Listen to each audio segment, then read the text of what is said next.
I want to tell you some important grammar rules which are very important from the exam point of view. So, let's start. I don't know that if he will pass the examination. कौन सा conjunction आपका यहाँ पे right है? आई don't know that conjunction है, if है, तो कौन सा कंजंक्शन राइट है?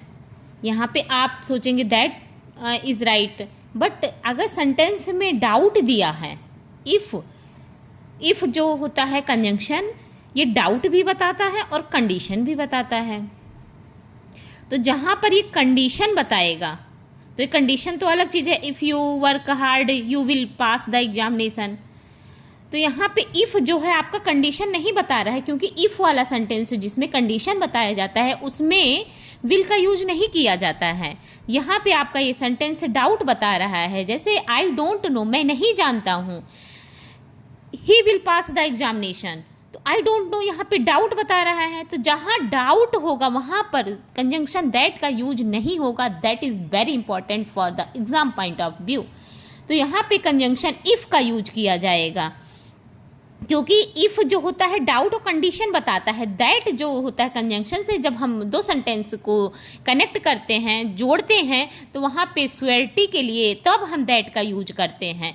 अगर यहाँ पे ऐसा होता, यहाँ पे लिखा होता सेंटेंस आई नो, मैं जानता हूँ, ही विल पास द एग्जामिनेशन, तब आप कंजंक्शन दैट का यूज कर लेते हैं यहाँ पर।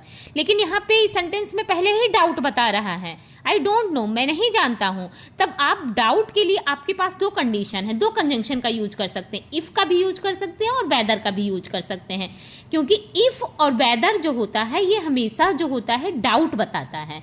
तब आप इफ़ का भी यूज करते और वेदर का भी, लेकिन दैट का यूज नहीं कर सकते हैं, क्योंकि ये हमेशा दैट कंजंक्शन जो होता है श्योरिटी बताता है। अब नेक्स्ट सेंटेंस हम देखते हैं, आई डोंट नो, यहाँ भी आपका डाउट बता रहा है, तो यहाँ पे इफ़ का यूज था, तो इफ़ यहाँ पे राइट है, लेकिन यहाँ पे इफ़ और वेदर दोनों ही डाउट बता रहा है। लेकिन इसमें एक कंडीशन है, वेदर, हाँ यहाँ पे आपका if weather he will pass the examination, तो ये भी दोनों ही डाउट बताता है। इफ़ भी डाउट बताता है और वेदर भी आपका डाउट बताएगा, तो आपका कंजंक्शन यहाँ पे both are right. I don't know if या whether he will pass the examination, both conjunction are right. I don't know, third देखिए आप, आई डोंट नो, मैं नहीं जानता हूँ, इफ़ या whether he will pass the examination, he, तो यहाँ पे भी इफ़ या वेदर, लेकिन सेंटेंस अगर ऐसा दिया होता, आई don't know whether he will pass the examination और नॉट, सेंटेंस ऐसा करके लिखा होता, तो आप इफ़ का यूज